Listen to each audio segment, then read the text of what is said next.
హే friends, ఎప్పుడైనా మీకు ఏదైనా అవసరం ఉంటే మీ క్లోజ్ ఫ్రెండ్కి ఫోన్ చేస్తారనమాట. కానీ జావా స్క్రిప్ట్లో ఒక ఆబ్జెక్ట్కి అవసరం ఉంటే ఏం చేస్తుంది? అది దగ్గరలో ఉన్న ఫంక్షన్ కాల్ చేస్తుంది. అర్థం కాలేదు కదా? విప్రో అనే కంపెనీలో what is call bind apply అన్నారు. ఈరోజు మనం కాల్ గురించి మనం చూసుకుంటాం. సపోజ్ మన దగ్గర ఒక ఫంక్షన్ ఉంది, ఓకే, అంటే ఆబ్జెక్ట్ ఉంది, ఆబ్జెక్ట్లో ఒక ఫంక్షన్ ఉందన్నమాట. ఓకే, అండ్ ప్రతి ఫంక్షన్కి ఇన్బిల్ట్గా కాల్ మెథడ్ ఉంటుంది. అదే ఇప్పుడు ఎలాగని చెప్పి మనం చూద్దాం.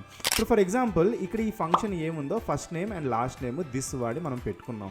ఓకే, అంటే ఇది ఒక ఆబ్జెక్ట్ పాయింట్ అవుట్ చేస్తుంది. మనం ప్రింట్ చేసుకుంటే అన్డిఫైన్డ్ వస్తుంది, కావాలంటే ట్రై చేయండి. ఇప్పుడు ఈ ఆబ్జెక్ట్ ఉన్నాడు, వీడికి ఒక అవసరం first name last name print చేయాలి. సో ఇది ఇంతేనని చెప్పి మీరు చాలా సింపుల్గా ఒక స్ట్రింగ్ లిటరల్స్ వాడి ఓకే ఈ ఫస్ట్ నేమ్ లాస్ట్ నేమ్ని మీరు ఇలాగా ప్రింట్ చేసేస్తారు. ప్రింట్ చేస్తే మనకి ఏమవుద్ది? జాన్ డో వస్తుంది అనమాట.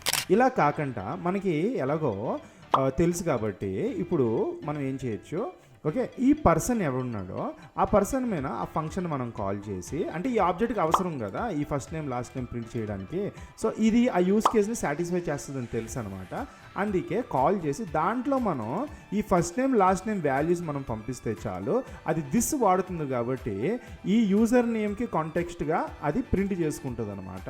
అండ్ ఇక్కడ మీరు చూసుకుంటే జాన్ డో ఏముందో నవీన్ కుమార్ అయిపోతుంది అనమాట. ఓకే, సో ఇది డెఫినేషన్. అండ్ ఇది ఇక్కడ ఒక ఎగ్జాంపుల్ ఇచ్చాను. ఇది కమెంట్స్లో ఎలా కాల్ చేస్తారో కమెంట్స్లో పెట్టండి. Thank you so much.